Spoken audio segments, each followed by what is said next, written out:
what I left out of here is the guy said, what makes you think you could be the president? Not knowing that I'd worked on campaigns since I was 5 years old.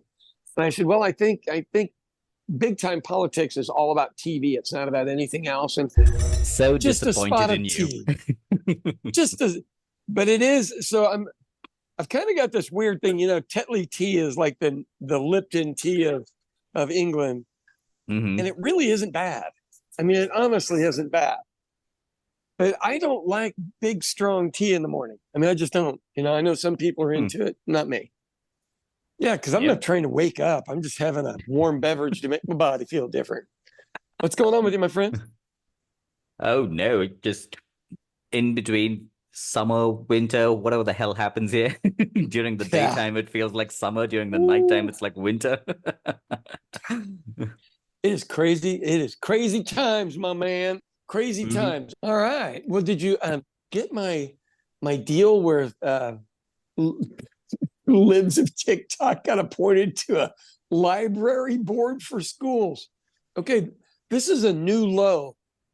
I thought we'd made some headway because the guy in charge of our schools has lost 20 points in his ratings. Yeah. The lady he appointed, if you read that article, has caused 6 bomb threats here in Oklahoma. She's not even from Oklahoma, is she? The Libs of TikTok account. No. No. 6 bomb threats at grade schools. Nice. Is that the job requirement for what he hired her for? Well, as you know, I'm going to be at a board meeting tomorrow, and those will be the precise questions I will be asking. I didn't know we put an application out for somebody who makes bomb threats. So the deal is she always says, well, I'm not guilty. I put out content. Does that sound like the National Rifle Association to you? Yeah. I didn't do it. It was the people, not the guns. And you're like, yep, you're the people. Dude, I am perplexed. Tell me something good today. Can I tell you the upsetting part about the article I sent you? Was I wasn't even looking for news on Oklahoma. I was on the Rolling Stone website homepage, and this showed up, and I was like, Jesus Christ. Was it on the cover, or was it just an article? No, it was just an article on there. Okay, because there was a really famous song called The Cover of the Rolling Stone in the 70s, and I might start out the comment section tomorrow by playing that song. Yeah, man, you've hit the big time. You've hit the big time. All you had to do is hire the de facto Unabomber here in Oklahoma. And there you go.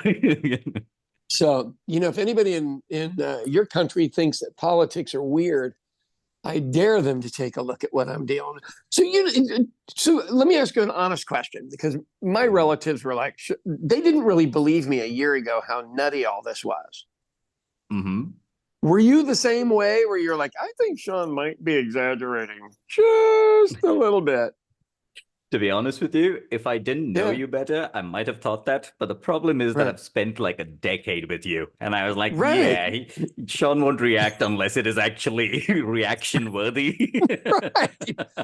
I have other things to do other than fight with morons. But if I have to fight with morons, I'm bringing a gun. So yeah, it's fascinating. And I really mean this. Like this may be the cliff that's too far. I mean, it literally may be the cliff. But I've said that about 100 things, and I said that about DT a whole bunch. And, you know, hell, he's still running for president. So what do I know? Yeah, I just got the notification that he won the primaries in New Hampshire. Yeah. So the question is this. You're a numbers guy. You're a business guy. So let's say America is split into 35% Republicans, 35% Democrats. 30% of people hate both sides. Is that fair? I think that may be fair at this point. So it doesn't matter if you win a primary. You have to get the independent voters. Literally, primaries don't matter. You get the lunatic fringe from both sides, but they have to, some way or another, court this reasonable middle area that doesn't like either fringe.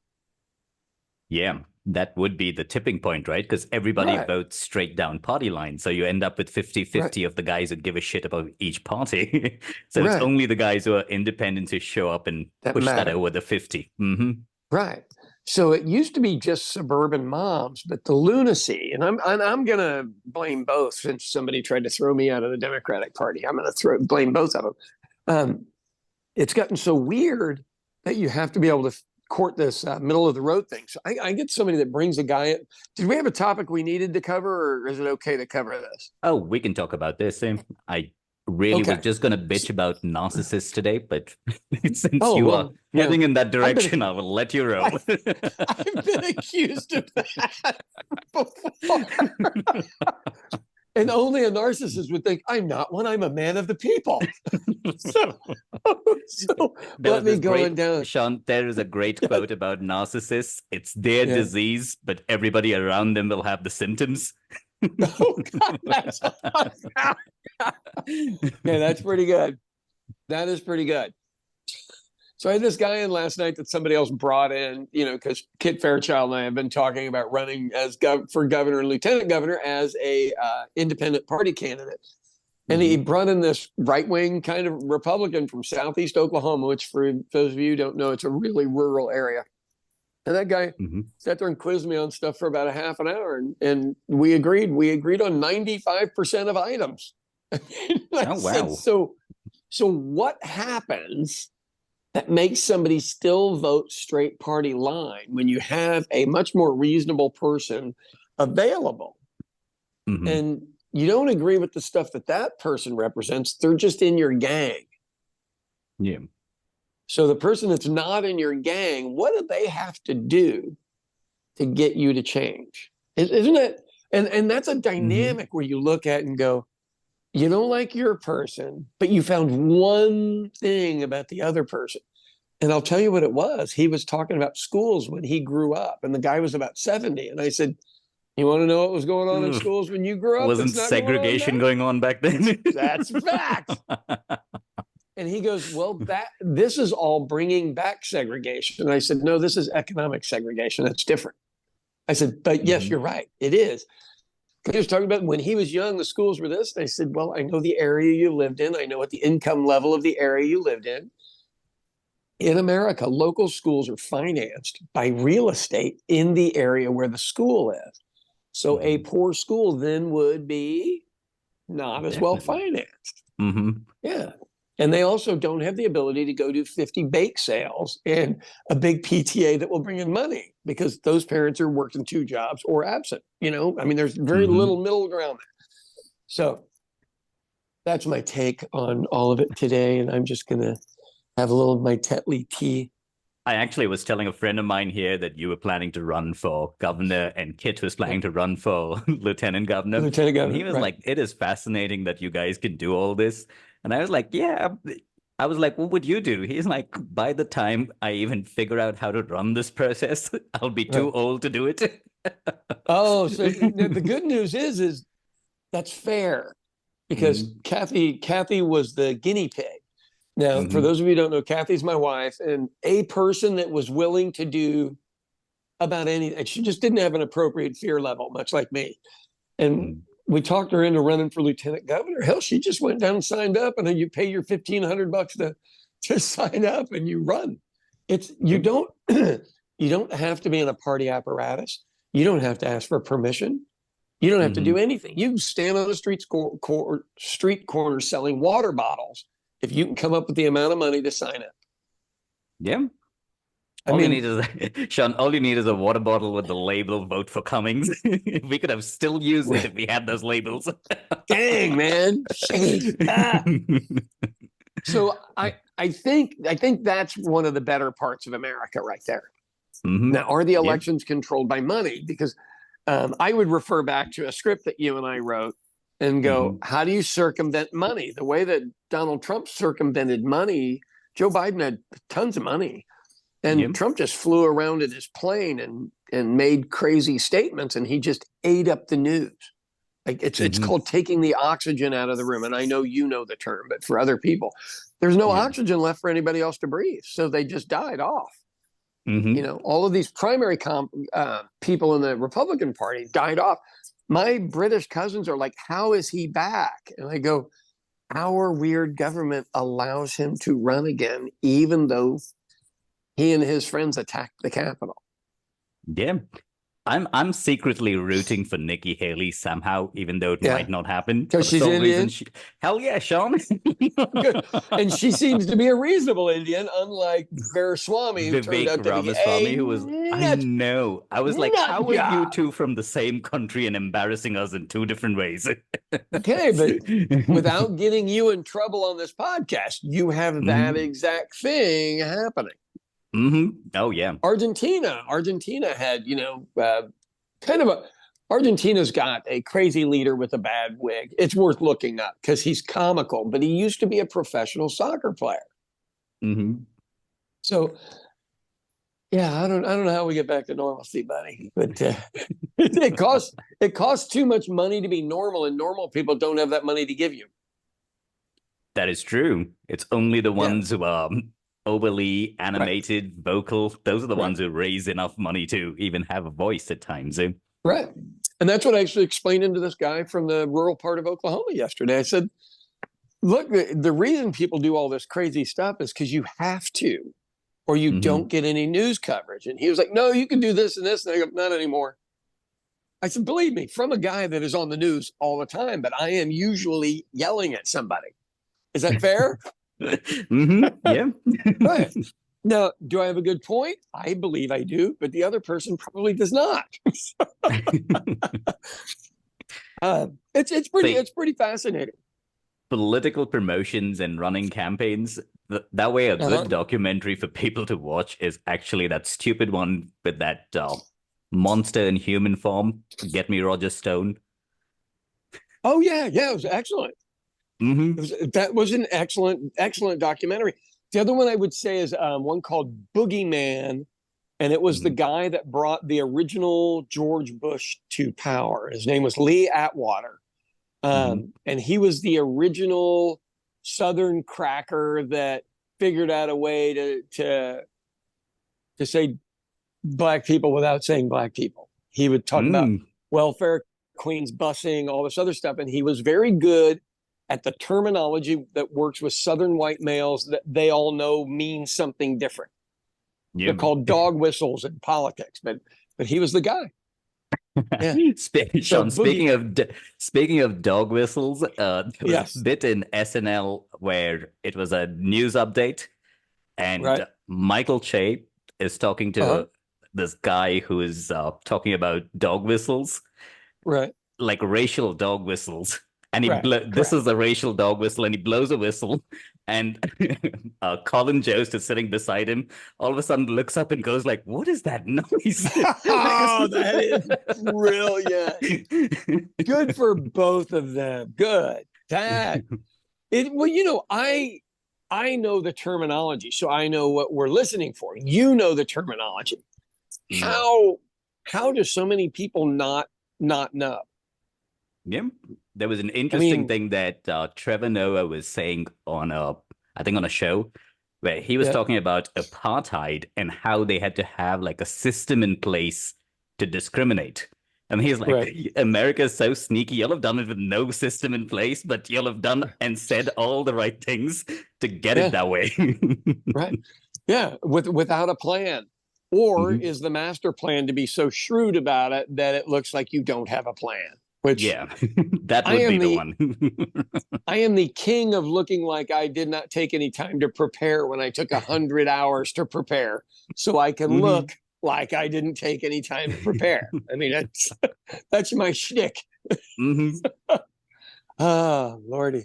So let's go to the narcissism thing. That's interesting. Yep. So I was listening to this podcast about growing up in a household with a narcissist, and how that affects your entire worldview of how you interact with people from then on for the rest of your life.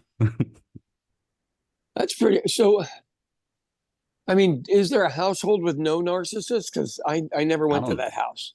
I don't think so. Like, if it's an old school house, there was a narcissist in there. Right. Yeah. Somebody ran that show. God, that's fascinating. So if you were normal and didn't grow up in that environment, where everything was centered around one person who also felt no guilt or shame that everything was centered around them, and they also made everything centered around them, what would be the opposite? I mean, and I mean this, I'm not even joking.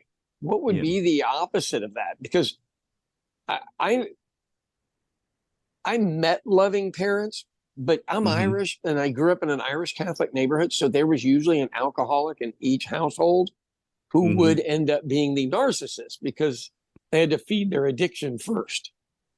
Oh, this guy who was talking about it on the podcast, his father was an alcoholic and a narcissist. So there is an overlap with that, I guess. Man, that is one messed up dude. But, you know, in my community, that's normal. Which Sean, he's a really good comedian, so he turned out. Yeah. Okay, so if you're a really good comedian, which one of them had what was the quote on that deal? A really good comedian, and you know, which defunct parent in the household was the worst? Yeah. Who did you have to entertain every day? Jimmy Carr always has this thing where he asks every comedian, I think, was there a sick parent that you used to have to cheer up when you were at home? That's right. Yeah. And it's valid.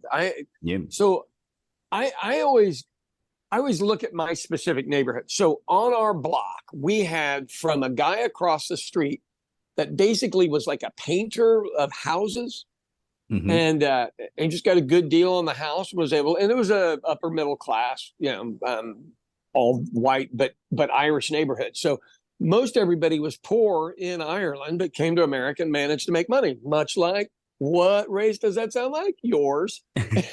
So, but we were able to move up the economic ladder here like no tomorrow, because we just worked. Same deal you guys did. Didn't necessarily have to own a company. You just worked your ass off.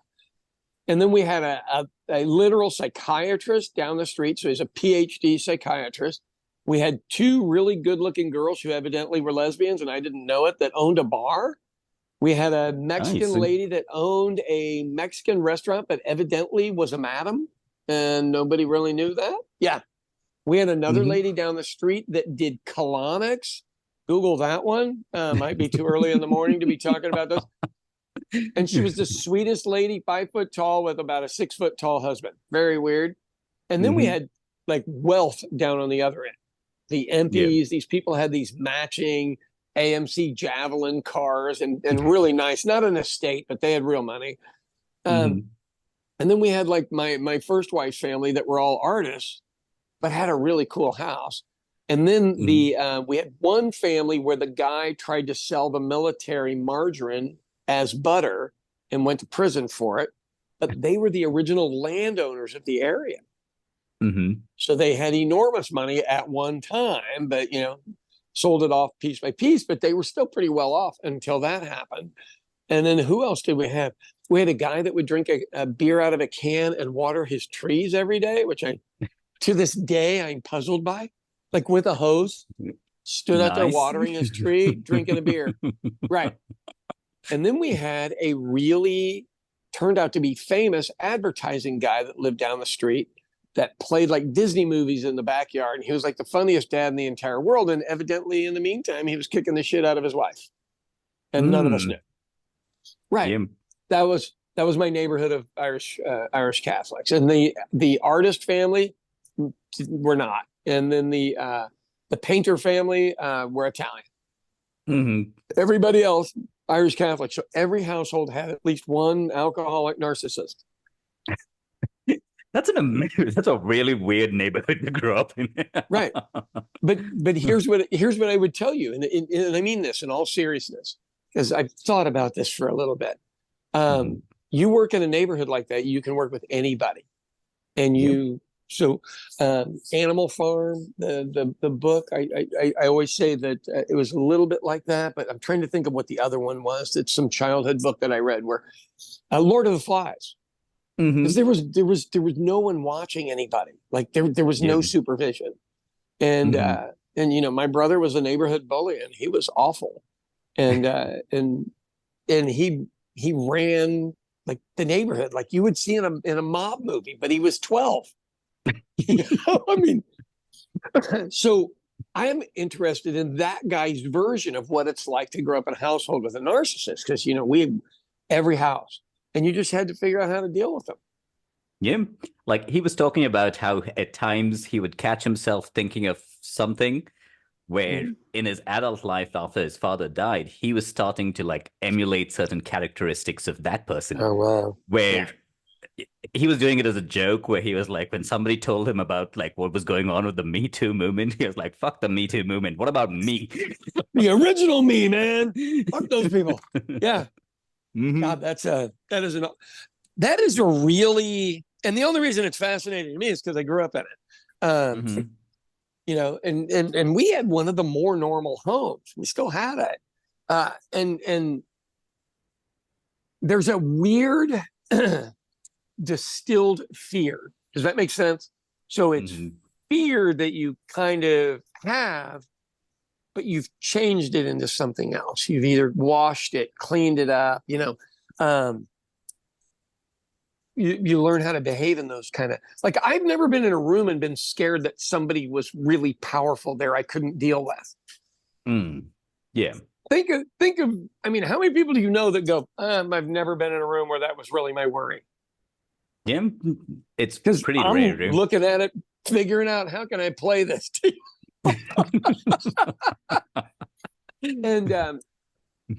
And for a really well-educated population, I would say at least minimum 75-80% of everybody graduated from at least college. Yeah. And then maybe another 20 or 30% professional degrees. But yeah, everybody was well-educated. Catholic schools, I mean, but God forbid you be the stranger that came down our street that nobody knows. The windows slide up, they're shooting you with pellets and shit. Dude, it was crazy. But I didn't know that was crazy. Yeah. Because that's the way we lived. And I'm trying to think of what the television show is. Shit. William May stars in it, and it's about a drunk Irish family, but they're poor, and something less LESS is the end of the title, but it's on Netflix. And I watch it, and I'm like, oh my God, I know people exactly like everybody they've shown in this movie. Everybody, like every weird version of everything. I knew people personally that were just like that, almost as if somebody from my neighborhood wrote it. But it's just common Irish Catholic traits in every neighborhood, so it's not special. You think of your parents are always willing to beat you guys and shame you guys to keep you in line. Yeah. You grew up with a sense of humility that you. Yeah. We didn't have any of that. None of it. We just didn't. And eventually, you have to learn to tame yourself. But I would take this another level, and I'm just trying to relate. Going, in my house, this is what I had. How did it affect me? But like your guy. Sophomore year in high school, I am getting thrown out of my second high school with a friend of mine named Ted Anderson. And the two of us have a keg of beer in the car that's getting warm because it's 80 degrees outside. And we're cleaning out our lockers so we can go to this party. Not giving two shits that we were just thrown out of the elite boys high school in the city, if not the state. Neither one of us cared. I mean, it didn't enter our minds that was a bad thing. I mean this. And this guy named Mr. Jackson comes walking by. He's like, hey, boys, hey, I've got your all's test. And it's like an employment test that you take. Do you ever take one of those? Oh, yeah. Like basically what you're going to end up doing in life type thing. Right. Have I told you the story? Because I don't want to bore you with it, but nobody else has heard it. So, I have a strange feeling that you haven't mentioned this story on the podcast, at least, so you should. Right. Okay. So he wants to tell us our results, and we want to go drink beer. And so we go, okay, we'll go down to his office, and we sit in there, and he's a real nice guy. I mean, so I'm not making fun of him, but he pulls up the test results, and he goes, who wants to go first? Or do you guys want to go alone? And we're like, just get it done. We got beer. And he pulls mine out first, and he reads it a little bit, he scans it. And he said, well, Mr. Cummings, you've written here that you want to be the president of the United States. Is that right? And I'm like, yep. He goes, okay. Well, okay, no, this isn't a good or a bad thing, but the test recommends something different. So, did you answer the questions right, or did you play around or anything? And I go, no, I'm worried now that I said that I did answer them all correctly. And he goes, well, the test suggested that I be a parking lot attendant, the guy that takes money at a parking lot. And I was like, are you shitting me? He's like, don't cuss. And I'm like, well, it doesn't matter. I've already been thrown out of school. I mean, literally, it doesn't matter.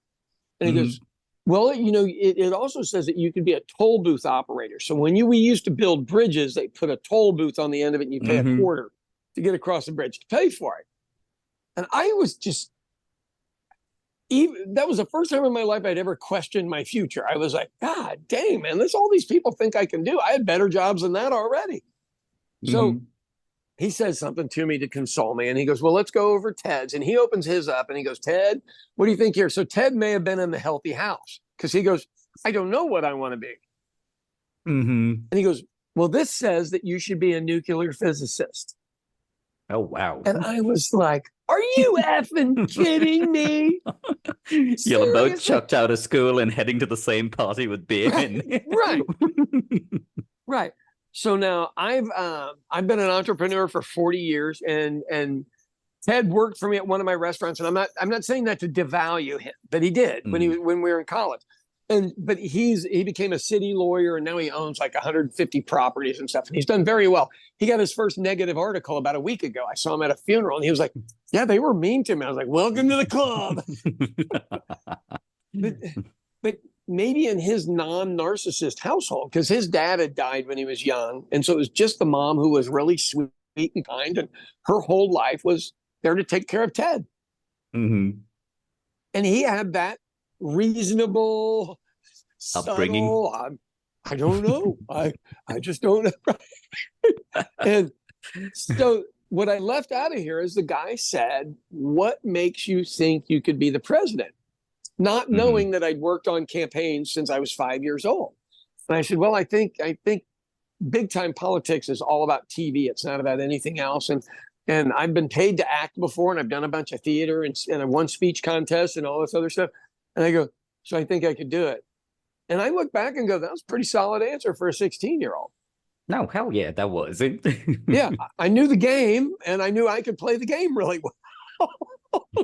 I'll tell you this really, like nowadays, every time I'm out somewhere with people, I try to do like the spot the narcissist game. Oh, so there you go. Oh, so cool. Yeah, so I asked a friend of mine. I was like, "Hey, what did you do today?" He was like, "Oh shit, I forgot to tell you. My dad's having some health issues, so he has to have dialysis twice a week. So I take him to the hospital and I come back." So I was like, "Oh, okay." I was like, I knew that there was no way to fix it. Right. So I just nodded. And without me asking, a person sitting across from me goes like, "Oh, I actually was at the hospital today as well. My aunt was unwell. It had nothing to do. And it doesn't take too much of my time to be a great person." And I just looked and I was like, hang on a minute. I know who the narcissist at this table is. Right. Or was it me sitting there judgmentally looking at this? Wow. Yeah, but I'm curious if I would have known what that word meant, if it would have even mattered. So, psychology, when I got thrown out of my third high school, and I know you know this story. So I had to go to summer school to make up a couple of classes, and it was a medium prep school. It wasn't a super high end prep school. And so I go to summer school, and the only reason I knew anything about psychology is I showed up, and this guy goes, "What are you doing here?" And I go, "Oh, I got thrown out of Bishop O'Hara High School." And he goes, "Okay," and he basically tests me out of the summer, but I still have to show up. And he goes, "I have a friend of mine getting his master's degree in psychology. Would you like to talk to him twice a week instead?" And I was like, "Okay." I didn't know anything Sean, about it or anything. He subtly sent you to therapy without telling you were going to therapy. Right. I thought it was a time where they would have told you walk it off. Right. Well, they did up until that point. And what I will honestly say is I had never looked at my behavior in my entire life until then. Because we're Catholics, so you have confession. You just go and tell them the shit you did, and it's okay. You don't have to evaluate and go, why do I behave that way? Why do I think that way or anything? Because God knows we'd have a collapse of that whole civilization.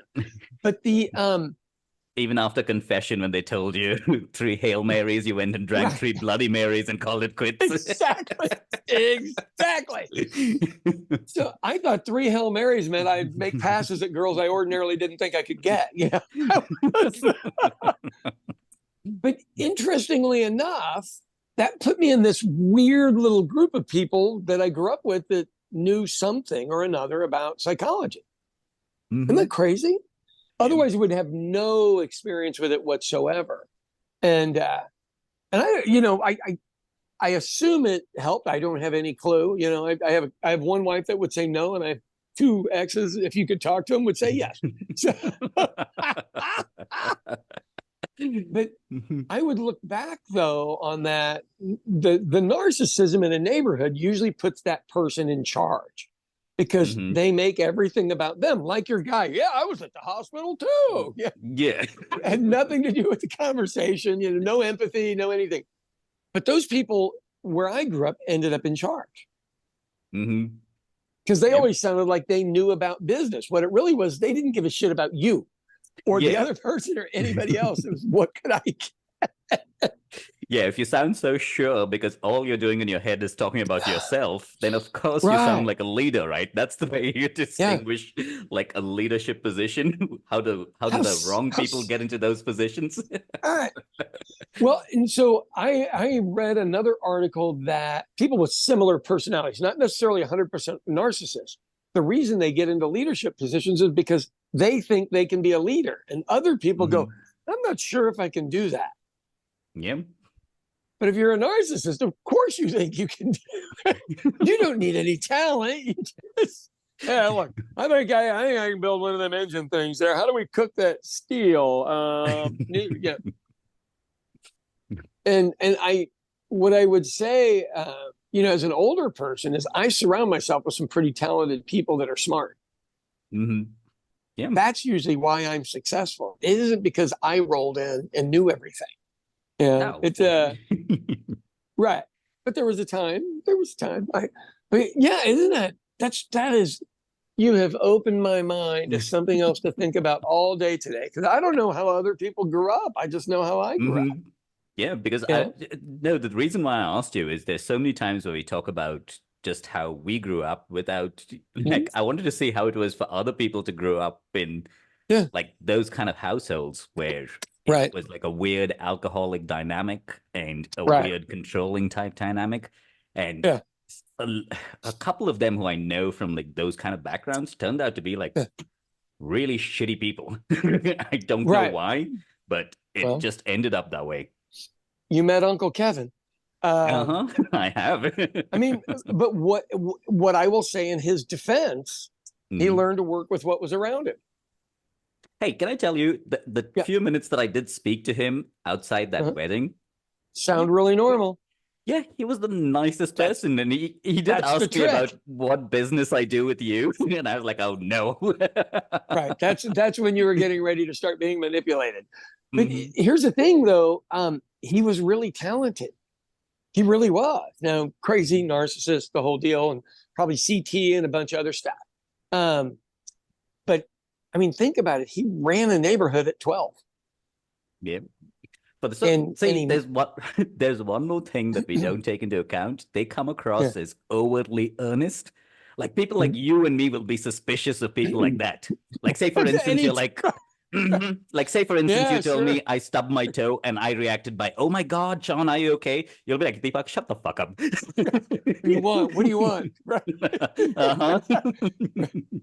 Yeah, it's a unique. I mean, it really.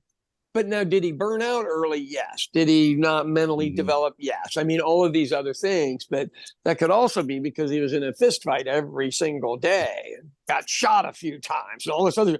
I mean, it is fascinating to me to see how that worked out because I had 2 relatively healthy parents that were really pretty nice and concerned about the family by Irish standards. You know, my dad was not out alcoholically drinking, and mom, you know, had to figure out a way to buy groceries and shit. We didn't have that. And school was the single most important thing in our household. You know, I mean, even though I didn't care, but it was, crazy. Good talk this morning. The one thing about Kevin that I remember is right before, like, we both walked back into the wedding, he put his arm on me and he was like, you don't mind getting photographed by the FBI, right? They might have some pictures. And he walked me back inside. I was like, God damn it. Yep. Right now you're being photographed. Yeah. But you know, here's the funny thing. Don't you have to be a narcissist to think they're following you around and taking your picture? Like, you have to think that you are that important where they put two guys on a full-time FBI salary to come take pictures with some random brown guy you're talking to for the first time. Let me put my arm around my brother's brown friend. It is I mean, so here's what I would tell anybody that's in these situations. Literally, there's no fixing a narcissist. There's no negotiating with them. There's nothing. What you have to do is just move on. And that's really hard for people to do, is just accept the fact that this is absolute dysfunction and move on. Yeah. And like, so what I would think of yourself as a Roomba. Like, you're just bumping into something and just go back the other direction. Don't try and mess with it any further. Yeah. I always tell people, if somebody throws you the ball, you don't have to catch it. And they go, what do you mean? And I go, literally. People are walking around with a ball, which is their psychological issues, and they want to throw it to you and involve you in it. And you don't have to catch the ball. There's no rule in life that says you have to catch it. It doesn't exist. That's my healthy psychology I learned junior year in high school summer when I was being held in prison. Prison, damn it, prison. They were persecuting me. Had nothing to do with my behavior. They were persecuting me. Before before you started the accent, I was about to tell you what a positive note to end on the podcast. And very rare for us. Ruin it. Very rare. How do we take it all the way down and ruin it now? Hey, I really mean it. And most people that grew up in that don't know you can just walk away. Yeah. Because that's the hardest thing. See, a narcissist gets super hurt, but they do not know how to deal with a situation where you have walked away. Right. Yeah. And they're chasing from there on out to get. Look, these folks don't change. I mean, their mentality is set. I don't know who it's set by, but it's set, and it doesn't matter. You know, the reality of life is, do you want to? And it seems like at times that we got a lot of time here, and in reality, we just don't. Man, I don't want to spend my time wasting with shit like that. So I'll end with the Louis C.K. bit where he is like talking about some person, and he says, "These are the people who think that, look at me, I am fabulous. That guy is a piece of shit for not talking to me." Right. Oh my God, that is okay. That's where I evidently need to use my asthma medication this morning. That was brilliant. Hey, thank you for the good talk. I often forget about the weird psychology summer. I know. But I will tell you that changed my existence, or the way that I look at my world. For sure. Yeah, and I got randomly rooked into it. Like I got played. I got played. I think in this case we shall say it was for the better. By the way, out of time. Right. All right, buddy. It was good talking to you. Always a pleasure.